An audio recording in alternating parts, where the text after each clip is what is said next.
Good afternoon, I'm Vashan Brown with the Midday News. A special welcome if you're watching on onespotmedia.com. With the general elections mere hours away, both major political parties are urging supporters not to be overly confident of a victory. Here's O'Shane Masters. The latest RGR Gleaner Don Anderson poll has shown the JLP leading the People's National Party by 12 percentage points. However, JLP campaign chair Olivia Grange notes that the election cannot be won unless the votes go into the ballot boxes.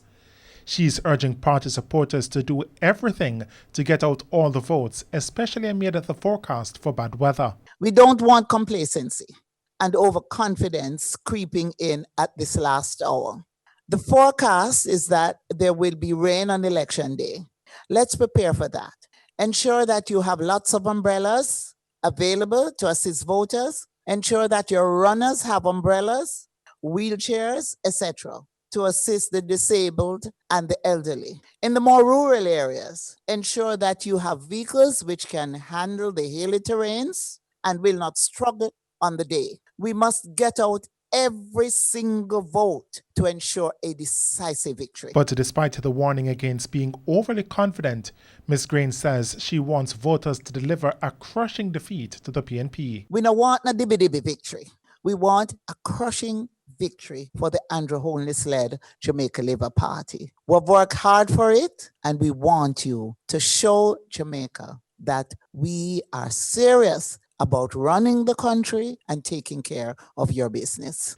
Meanwhile, the People's National Party, PNP, says it is focusing on finalizing logistics for tomorrow's election.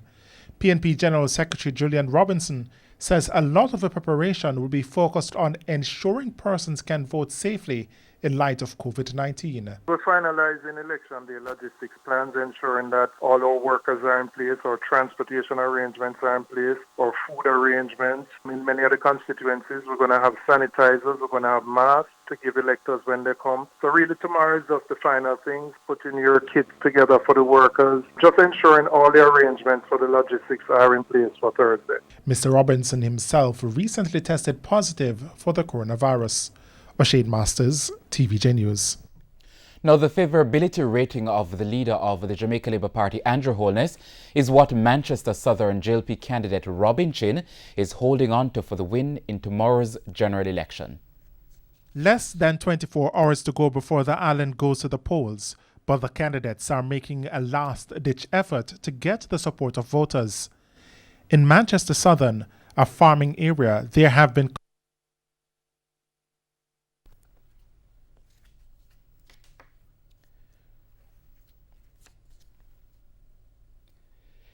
Now, the September 3 general elections will be like none of the previous 17, dating back to universal adult suffrage in 1944. It is the first such exercise that will be conducted in the midst of a global pandemic.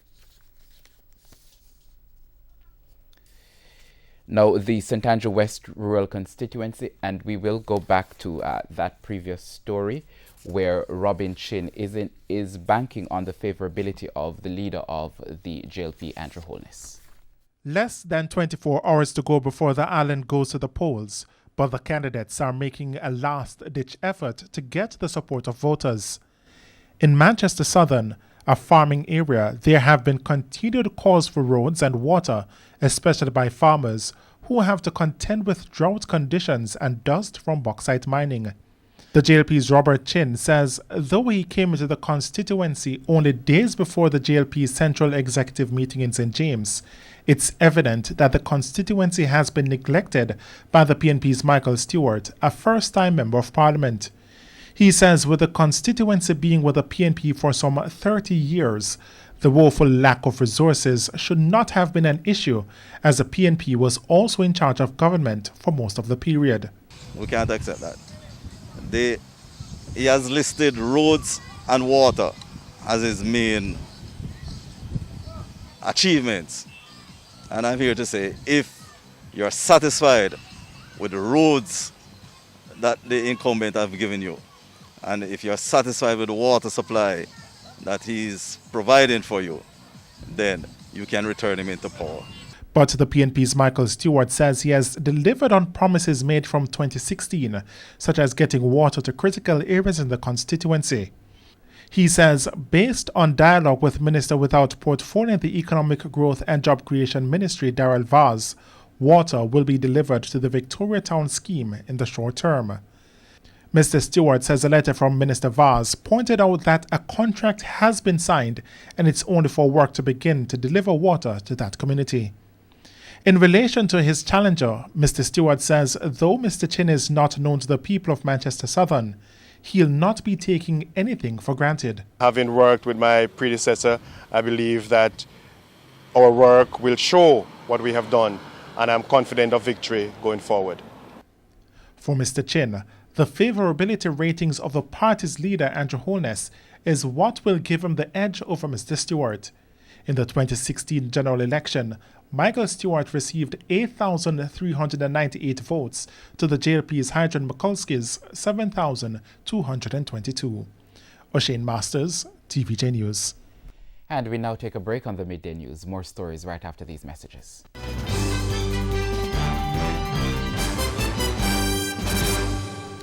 Welcome back. Continuing the news now. The number of women in representational politics has been growing. Now 30 of the 139 candidates that will be contesting the polls tomorrow are women.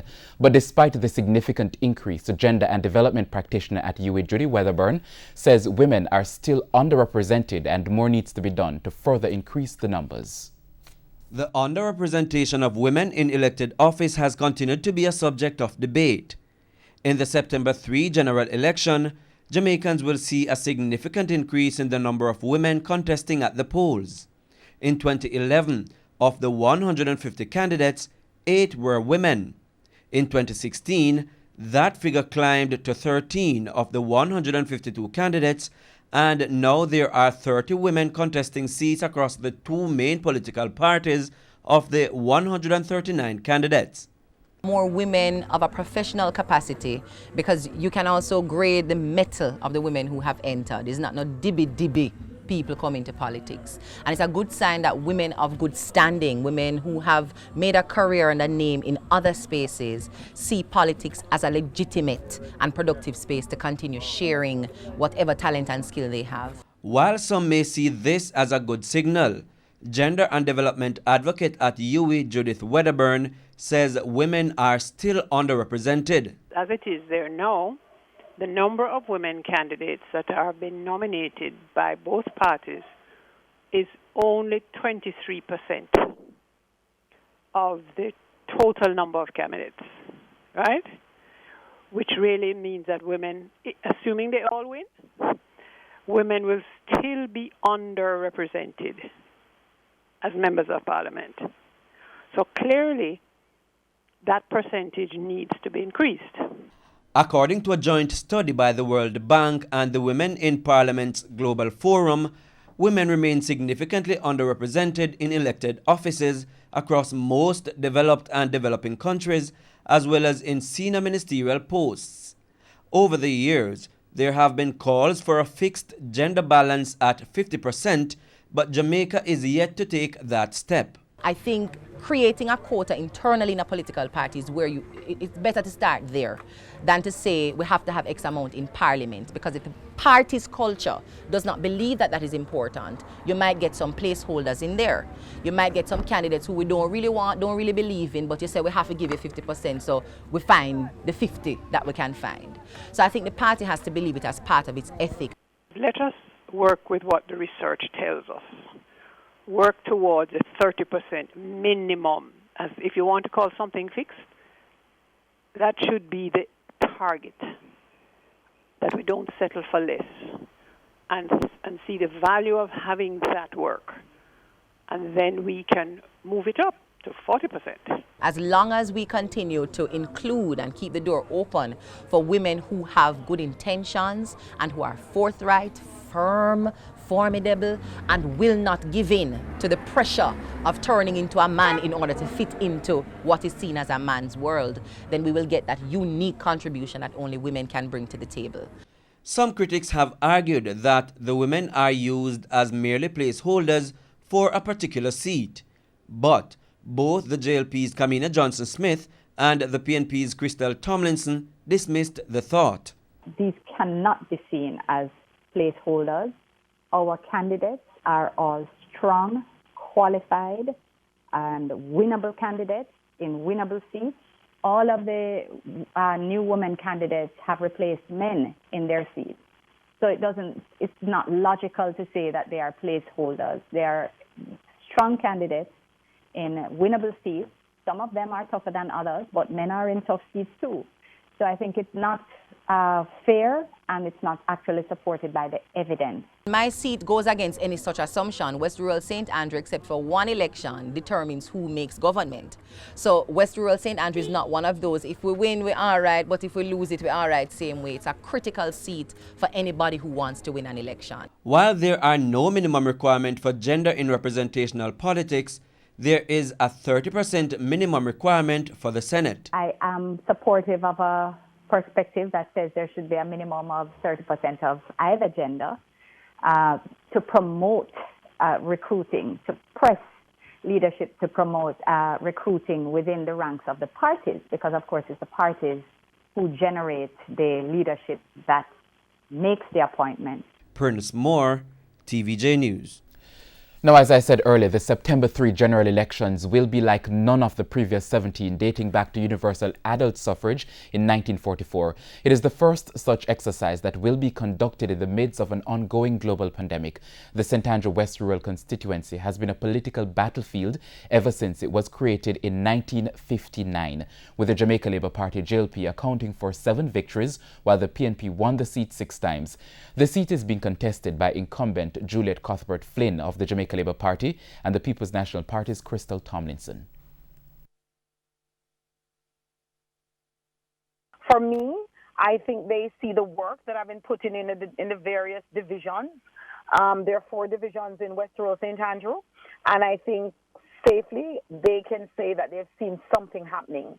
And so when you look at the government's policy along with some of the things that I've implemented, I think it falls in line with the government's policy. And so I think a lot of the young voters are looking at that. Ms. Cuthbert-Flynn says she's confident she will retain her seat based on the work she's been doing in the constituency as the Member of Parliament. Ms. Cuthbert says she will seek to embark on a number of infrastructural projects in the constituency. The market in Stony Hill is something that ground should have been broken, and so that is expected to happen. The water situation in Lawrence Tavern, that is a definite meeting that I'll be having to follow up.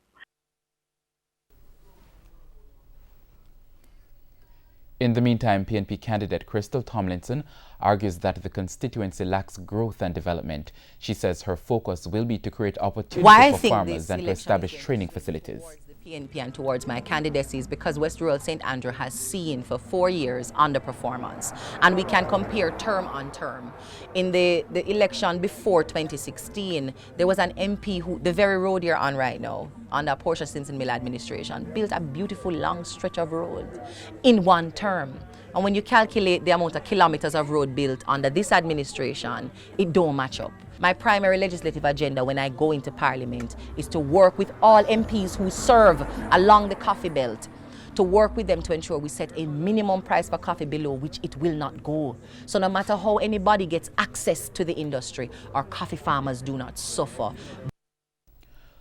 On to other news now. 3 new COVID deaths have been recorded. The deaths bring the total number of persons who have succumbed to the disease in Jamaica to 24. A health ministry release late last night showed all the deceased were elderly persons. The oldest was an 88-year-old man from Clarendon who died on August 28. The other deaths are a 73-year-old man, also from Clarendon, who died on August 20, and the other is a 79-year-old man from St. Elizabeth who died yesterday. The health ministry said all 3 persons had underlying conditions, notably Parkinson's disease, hypertension, alcoholism, and diabetes.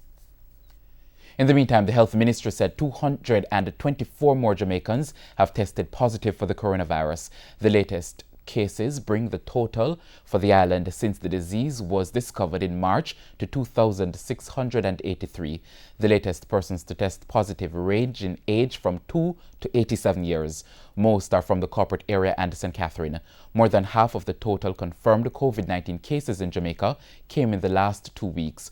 Of the total 2,683 cases, more than 1,500 have been recorded since mid-August. Just about 1,000 new cases were detected in the last week alone. Now, Jamaica currently has 1,686 active cases of COVID-19. And here's a preview of what's coming up in this evening's Health Report. In the next edition of the Health Report, we look at politics and stress. Stress affects anybody in any changing circumstances. And in an election, there is a high weight on the outcome of the election. So politicians, generally, they have to put a lot of effort into getting a win. Nobody likes to lose. And therefore, they have to do everything. And therefore, the level of adrenaline, the level of the stress hormones will be increased. That's the Health Report this evening in Primetime News. And now for today's healthy living tip. Eat a healthy diet. Practice relaxation. Recognize your limits. Exercise and stay informed. Time now for sports. Sunshine Girls captain and top goal shooter Janelle Fowler and her West Coast Fever team were in record-breaking form, beating the Sunshine Coast Lightning 80-56 in the Suncor Netball League at the weekend in Brisbane. The 80 goals registered equaled the league record shared by the Lightning and New South Wales Swifts. Fowler's outstanding season continued when she netted 57 goals from 58 attempts. The Fever closed out the first quarter leading by 3 goals, ending 2017. In the second quarter, they dismissed the Lightning by outscoring them 24-8, which saw them entering the halftime break 44-25 in the lead. Now, the Fever did cool down in the third quarter, but still held a 63-36 advantage heading into the final quarter. Meanwhile, another Sunshine Girls goal shooter, Romelda Aiken, led the Queensland Firebirds to an exciting 54-53 win over Jamaican teammate Shamara Sterling and the Adelaide Thunderbirds. Aiken registered 40 goals from 44 attempts. The Melbourne Vixens are top of the table on 32 points after 9 games, while the West Coast Fever are 4th on 16. The Thunderbirds are 6th on 12 and the Firebirds are 7th on 10. And that's the Midday News. I'm Vashon Brown. Join us at 7 for Primetime News Package on behalf of the news, sports and production teams. Have a good afternoon.